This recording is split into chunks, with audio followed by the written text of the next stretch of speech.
Surely ଆମେ ହଉଛୁ ଝାରପଡ଼ା ପୂଜା ସମିତିର ଆମେ ସମସ୍ତେ ଭଲେଣ୍ଟିୟର ପ୍ଲସ୍ ମେମ୍ବର ବି ଅଛୁ ଆଣ୍ଡ ସିନ୍ସ 14 ବର୍ଷ ଆଣି ଆମେ ଏଇ ଜାଗାରେ ସମସ୍ତେ ଅଛୁ।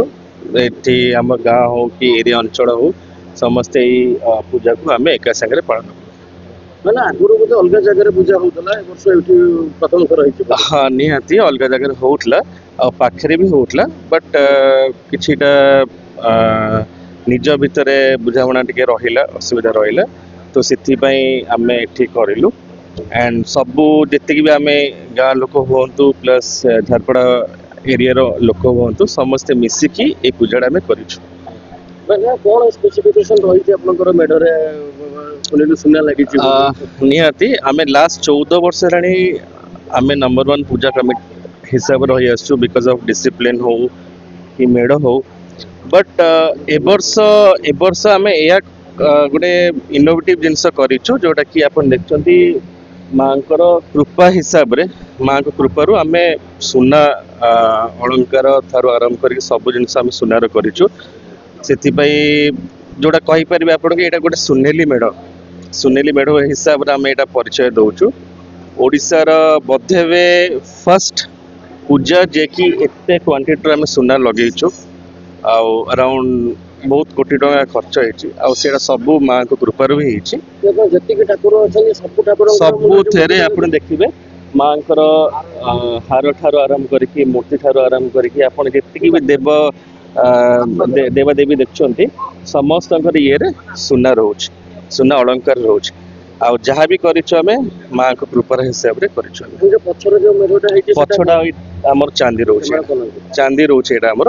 ଆଉ ଆଗରେ ଯୋଉଟା ରହୁଛି ଆପଣଙ୍କର ସୁନା ଅଳଙ୍କାର ରହୁଛି ମାଙ୍କର। ଆଜ୍ଞା, କେତେ କିଲୋ ଖଣ୍ଡେ ଚାନ୍ଦି ହେଇଛି କହିପାରିବା? ଆମେ ଯାହା ବି ହେଇଛି 18 କେଜି 20 କେଜି ପାଖାପାଖି ଆମର ସୁନା ରହୁଛି।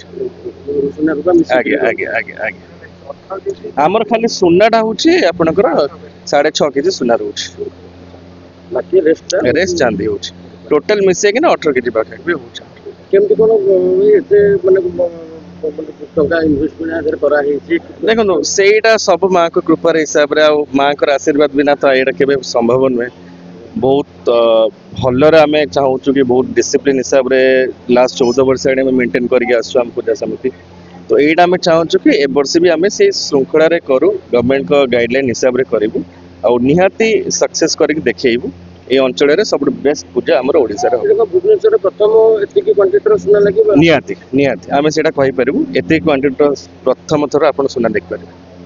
ଯୋଉ ଭକ୍ତମାନେ ଆସନ୍ତି ସେ ପୁରୁଣା ଜାଗାରେ ଆପଣଙ୍କର ପୂଜା ଦେଖିବା ପାଇଁ, ସେଇଟା ଆଜିକା ଡେଟ୍ରେ ବି ଆପଣ ଦେଖିବେ ଯେତିକି ଭକ୍ତ ଆସୁଛନ୍ତି ସମସ୍ତଙ୍କୁ କହୁଛନ୍ତି, ଆମ ଭଲେଣ୍ଟିୟର ହିସାବରେ କମିଟି ମେମ୍ବରକୁ ବି କହୁଛନ୍ତି କି ସେମାନେ ସେଇ ଜାଗାକୁ ବହୁତ ମାନେ ଯୋଉଟା କି ସେମାନେ ଆଜିକା ଡେଟ୍ରେ ଫିଲ୍ କରୁଛନ୍ତି କି ସେଇ ଜାଗାଟା ବହୁତ ଭଲ ବି ଥିଲା। ବଟ୍ ଏଇଟା ଯାହା ବି ଆମେ ବହୁତ କମ୍ ଦିନରେ କରୁଛୁ, ଆଉ ସମସ୍ତଙ୍କର ସହଯୋଗରେ ଏଇ ଜିନିଷଟା ପୂଜାଟା ହେଇଛି, ଆଉ ସେଇଟା ଚାହୁଁଛୁ। ଆଉ ଯାହା ବି ହେଇଛି ଆମର ଆଜିକା ଡେଟ୍ରେ ସବୁ ମାଙ୍କ କୃପାରେ ହିଁ ହେଇଛି। ଆମର କହିବେ ଏଠିକି ଆସିକି ଦେଖିବା ପାଇଁ?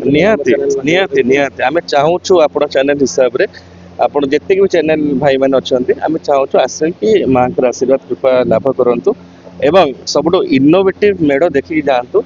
ଓଡ଼ିଶାର ସବୁଠାରୁ ପ୍ରଥମ ଏତେ କ୍ୱାଣ୍ଟିଟିର ସୁନା ମେଢଟା ଆପଣ ଦେଖିକି ଯାଆନ୍ତୁ।